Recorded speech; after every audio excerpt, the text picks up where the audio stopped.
Disney and Grateful Gwen present The Lion King, the magical story. Starring Simba, Rafiki, Nala, Timon, Pumbaa, Zazu, Mufasa, and Scar. As the morning sun rose high over the African plain, animals and birds gathered at the foot of Pride Rock. "There he is," one of them cried suddenly. "There's the new prince." Everyone cheered and stamped their feet. "Welcome, Prince Simba," they shouted. They watched in silence as Rafiki, a wise old baboon, raised the lion cub high in the air. The clouds parted and the sun's rays shone down on the future king. Slowly, Rafiki lowered his arms and took Simba back to his proud parents, King Mufasa and Queen Sarabi. It was a very special day. Time passed quickly for little Simba. There was so much to learn. One morning, the king showed his son round the kingdom. "Remember," Mufasa warned, "a good king must respect all creatures, for we exist together in the great circle of life." Later that day, Simba met his uncle, Scar. The cub proudly told him that he had seen the whole of his future kingdom. "Even beyond the northern border?" Scar asked slyly. "Well, no," said Simba sadly. "My father has forbidden me to go there." "Quite right," said Scar. "Only the bravest lions go there. An elephant graveyard is no place for a young prince." Simba hurried away to find his best friend, a young lioness called Nala. Even though he knew it was wrong, Simba had decided to visit the elephant graveyard with Nala that very day. He had no idea that Scar had ordered 3 hyenas to go to the elephant graveyard too. Scar wanted them to kill the cub as the first step in his plan to take over Mufasa's kingdom.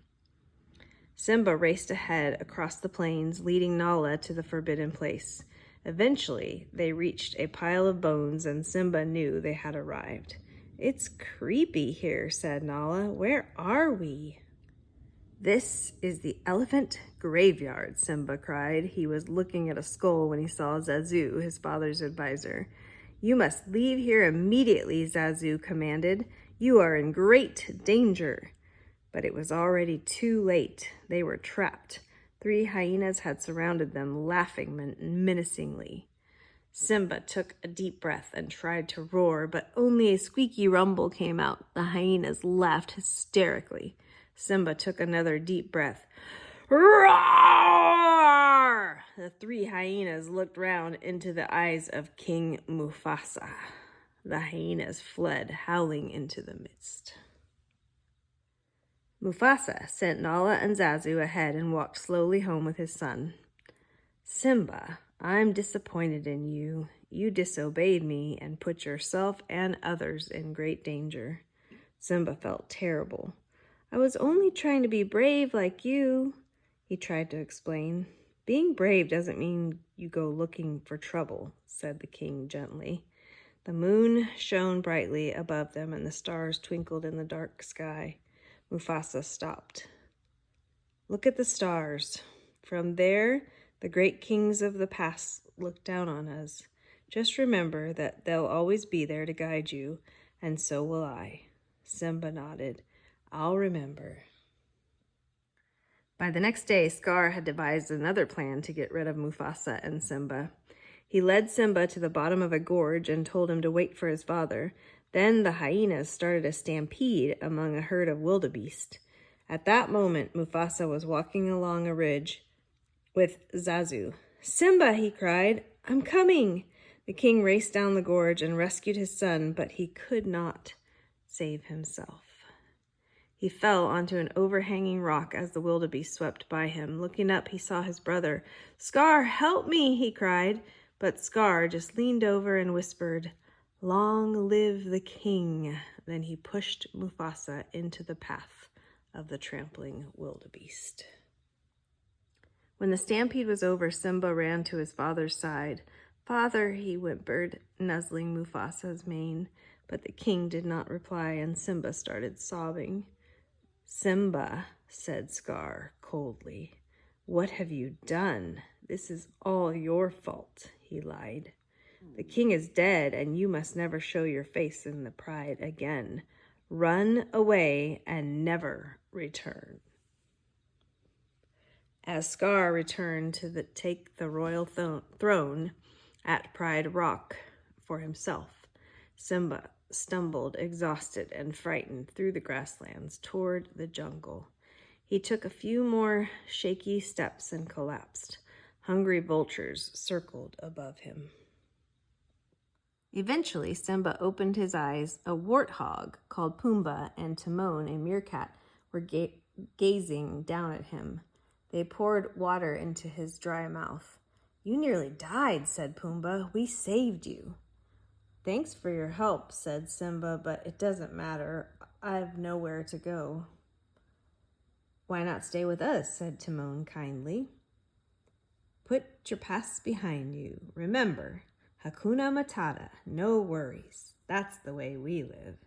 Simba thought for a moment and decided to stay in the jungle with his new friends. Many years later, deep in a cave, Rafiki stared at a picture of a lion. "It is time," he said, smiling, and prepared to leave. The very next day, Simba rescued Pumbaa from a hungry lioness. It was Nala. The two friends were delighted to see each other again. Nala told Simba about Scar's reign of terror at Pride Rock and begged him to return. "With you alive, Scar has no right to the throne," she said. "I can't go back. I'm not fit to be a king," Simba said sadly. "You could be," Nala told him. Simba showed Nala his favorite places in the jungle. "It's beautiful," she said. "I can see why you like it, but it's not your home. You're hiding from the future." She turned and left her friend alone.